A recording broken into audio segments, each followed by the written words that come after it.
Hello बच्चों, मैं भी लेकर आई हूँ एक नई कहानी में आगे बढ़ने से पहले आप लोग प्लीज मेरे चैनल को सब्सक्राइब करें, लाइक करें, शेयर करें, कमेंट करें। ऐसे ही और कहानियों के बेल आइकन को प्रेस करें। बहुत समय पहले की बात है। एक राजा को उपहार में किसी ने बाज के 2 बच्चे भेंट किए।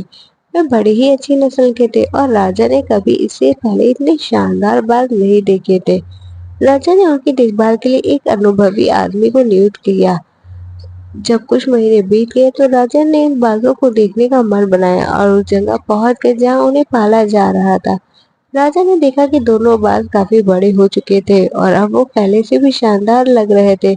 राजा ने बाघों की देखभाल कर रहे आदमी से कहा, मैं इनकी उड़ान देखना चाहता हूँ, पर तुम इन्हें उड़ने का इशारा करो।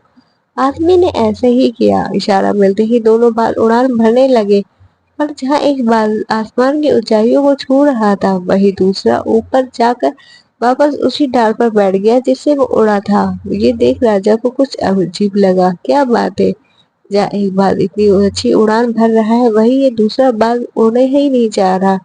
राजा ने सवाल किया, जी हुजूर, इस बात का तो मैं भी शुरू से समस्या है। वह इस डाल को छोड़ता ही नहीं। राजा को दोनों ही बात प्रिय थे और वह दूसरे बाज को भी उसी तरह उड़ना देखना चाहते थे।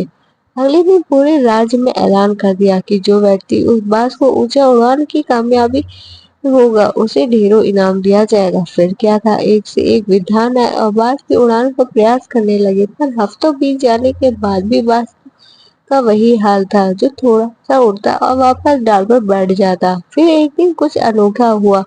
राजा ने देखा उसके दोनों बाल आसमान में उड़ रहे हैं। उन्हें अपनी आंखों पर यकीन नहीं हुआ और उन्होंने तुरंत उस व्यक्ति का पता लगाने को कहा जिसे यह कारनामा कर दिखाया था।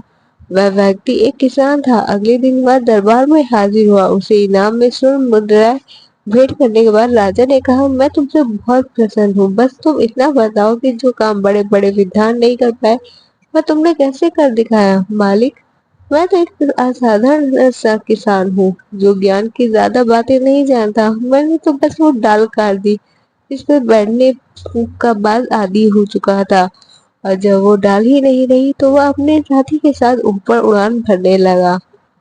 तो दोस्तों, इस कहानी से हमें सीख मिलती है। हम सभी ऊंची उड़ान के लिए ही बने हैं, लेकिन कई बार हम जो कर रहे हैं उनके इतने आदी हो जाते हैं कि अपनी ऊंची उड़ान भरने की कि कुछ बड़ा करने की काबिलियत ही कोई भूल जाते हैं। यदि आप भी सालों से किसी ऐसे काम में लगे हैं जो आपके सही के मुताबिक नहीं है, तो एक बार जरूर सोचिए कि कहीं आपको भी उस डाल को काटने की जरूरत तो नहीं जिस पर आप बैठे हुए। Thanks for watching.